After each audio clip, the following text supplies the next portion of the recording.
হ্যাঁ, নমস্কার নমস্কার। আমাদের মানব জগতে দুটি জাতি, নারী আর পুরুষ।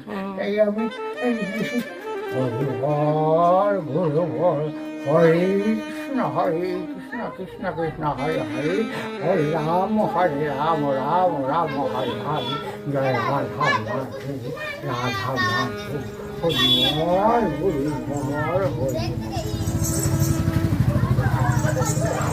বলুন তো, ওই বৃদ্ধ স্বামী কি করে ঘর সংসার করি, খালি বসে বসে খায় আর আমার সাথে ঝড়ঝাটা অশান্তি করে, মিলেমিশেই করি কাজ, হারি জিতি নাই, তাতে বলে বৃদ্ধ স্বামী কিনা সংসার।